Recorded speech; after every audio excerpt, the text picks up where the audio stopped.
ದೇಶಕ್ಕೆ ಸ್ವಾತಂತ್ರ್ಯ ಬಂದಾಗ ಶಿಕ್ಷಣ 12ರಿಂದ 15% ಇತ್ತು. ಇವತ್ತು ಸುಮಾರು 74% ಹೋಗಿದೆ. 75-76%.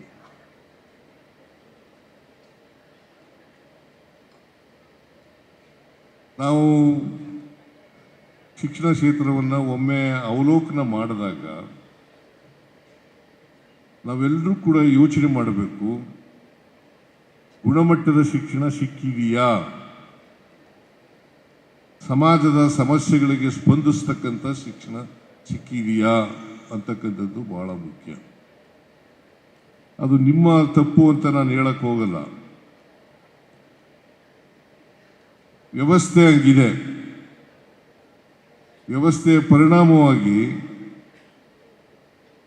ನಮ್ಮ ಜಾತಿ ವ್ಯವಸ್ಥೆ ಸಮಾಜದಲ್ಲಿ ಭದ್ರವಾಗಿ ನೆಲೆಯೂರಿರೋದ್ರಿಂದ ಶಿಕ್ಷಣದಲ್ಲಿ ನಾವು ನಿರೀಕ್ಷಿಸಿದಷ್ಟು ಬದಲಾವಣೆಯನ್ನು ಮಾಡಲಿಕ್ಕೆ ಸಾಧ್ಯ ಆಗಿಲ್ಲ. ಇದನ್ನು ನಾವೆಲ್ಲರೂ ಕೂಡ ಒಪ್ಕೋಬೇಕು ಅಂತಕ್ಕಂಥ ಮಾತುಗಳನ್ನು ಈ ಸಂದರ್ಭದಲ್ಲಿ ಹೇಳಲಿಕ್ಕೆ ಬಯಸ್ತಾ ಇದ್ದೇನೆ. ಅದಕ್ಕೆ ಜವಾಹರ್ಲಾಲ್ ನೆಹರೂರವರು ಒಂದು ಮಾತನ್ನು ಹೇಳಿದರು. ಈ ತರಗತಿಗಳಿದ್ದಾವಲ್ಲ, ತರಗತಿನಲ್ಲೇ ಭವಿಷ್ಯ ರೂಪಿತ ಆಗ್ತಕ್ಕಂಥದ್ದು, ಕ್ಲಾಸ್ ರೂಮ್ಸ್ನಲ್ಲೇ ಭವಿಷ್ಯ ರೂಪಿತ ಆಗ್ತಕ್ಕಂಥದ್ದು.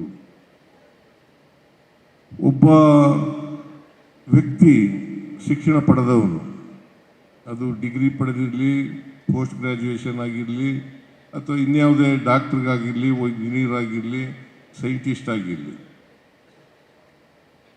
ನಾವು ಎಂಥ ಶಿಕ್ಷಣವನ್ನು ಪಡ್ಕೋಬೇಕು ಅಂತಕ್ಕಂಥ ವಿಚಾರವನ್ನು ಮಾಡಬೇಕಾಗ್ತದೆ. ಅದಕ್ಕೆ ನಮ್ಮ ಸಂವಿಧಾನದಲ್ಲಿ, ಬಾಬಾ ಸಾಹೇಬರು ಕೊಟ್ಟಿರ್ತಕ್ಕಂಥ ಸಂವಿಧಾನದಲ್ಲಿ ಆರ್ಟಿಕಲ್ 51 ಕ್ಲಾಸ್ 1, ಆರ್ಟಿಕಲ್ 51 ಕ್ಲಾಸ್ 1ರಲ್ಲಿ ಬಹಳ ಸ್ಪಷ್ಟವಾಗಿ ಹೇಳ್ತದೆ,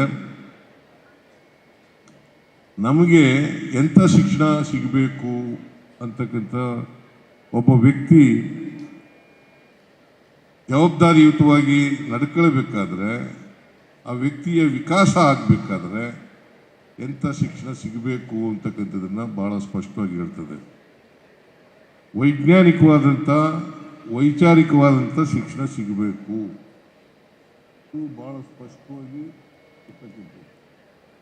ನಮ್ಮ ಹೇಳಿ ಕೇಳಿ ನಮ್ಮ ಸಾಮಾಜಿಕ ವ್ಯವಸ್ಥೆ ಇದೆಯಲ್ಲ, ಜಾತಿ ವ್ಯವಸ್ಥೆಯಿಂದ ಕೂಡಿರ್ತಕ್ಕಂಥ ಸಮಾಜ, ಅನೇಕ ಮೌಢ್ಯಗಳಿಂದ ಕೂಡಿರ್ತಕ್ಕಂಥ ಸಮಾಜ, ಮೌಢ್ಯಗಳನ್ನು ಆಚರಣೆ ಮಾಡ್ತಕ್ಕಂಥ ಸಮಾಜ, ಕಂದಾಚಾರಗಳನ್ನು ಆಚರಣೆ ಮಾಡ್ತಕ್ಕಂಥ ಸಮಾಜ.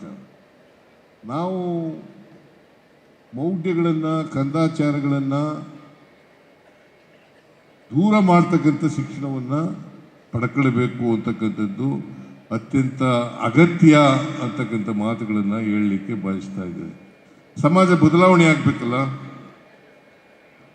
ಸಮಾಜ ಬದಲಾವಣೆ ಆಗದೇ ನಾವೆಲ್ಲರೂ ಕೂಡ ಅಸಮಾನತೆಯಿಂದ ಕೂಡಿರ್ತಕ್ಕಂಥ ಈ ಸಮಾಜದಲ್ಲಿ ಮುಖ್ಯವಾಹಿನಿಗೆ ಬರಲಿಕ್ಕೆ ಸಾಧ್ಯ ಆಗಲ್ಲ. ಮುಖ್ಯವಾಹಿನಿಗೆ ಬರಬೇಕಾದ್ರೆ ಅಸಮಾನತೆ ಹೋಗಲೇಬೇಕು. ಅದಕ್ಕೆ ಬಾಬಾ ಸಾಹೇಬ್ ಅಂಬೇಡ್ಕರ್ ಅವರು 1949 ನವೆಂಬರ್ 25ನೇ ತಾರೀಕು ಕಾನ್ಸ್ಟಿಟ್ಯೂಂಟ್ ಅಸೆಂಬ್ಲಿಯಲ್ಲಿ ಒಂದು ಭಾಷಣ ಮಾಡಿದ್ದಾರೆ. ಏನಪ್ಪ ಹೇಳ್ತಾರೆ ಅವರು ಅಲ್ಲಿ ಅಂತಂದರೆ, ನಾವು 1950 ಜನವರಿ 26ನೇ ತಾರೀಕಿಗೆ ನಮ್ಮ ಸಂವಿಧಾನ ಜಾರಿಗೆ ಬರ್ತದೆ. 1950 ಜನವರಿ 26ನೇ ತಾರೀಕು ನಮ್ಮ ಸಂವಿಧಾನ ಜಾರಿಗೆ ಬರ್ತದೆ. ನಾವು ಎಂಥ ಸಮಾಜಕ್ಕೆ ಕಾಲಿಡ್ತಾ ಇದ್ದೀವಿ ಯಾವತ್ತು ಅಂತಂದರೆ, ವೈರುಧ್ಯತೆಯಿಂದ ಕೂಡಿರ್ತಕ್ಕಂಥ ಸಮಾಜಕ್ಕೆ ಕಾಲಿಡ್ತಾ ಇದ್ದೀವಿ. ವೈರುಧ್ಯತೆ ಇರ್ತಕ್ಕಂಥ ಸಮಾಜಕ್ಕೆ ಕಾಲಿಡ್ತಾ ಇದ್ದೀವಿ. ಈ ವೈರುಧ್ಯತೆ ಹೋಗ್ಬೇಕಾದ್ರೆ ಪ್ರತಿಯೊಬ್ಬರಿಗೂ ಕೂಡ. ಹೆಚ್ಚಿನ ವಿಡಿಯೋಗಳಿಗೆ ಪ್ರತಿಧ್ವನಿ ಯೂಟ್ಯೂಬ್ ಚಾನೆಲ್ ಸಬ್ಸ್ಕ್ರೈಬ್ ಮಾಡಿ, ಬೆಲ್ ಐಕಾನ್ ಕ್ಲಿಕ್ ಮಾಡಿ.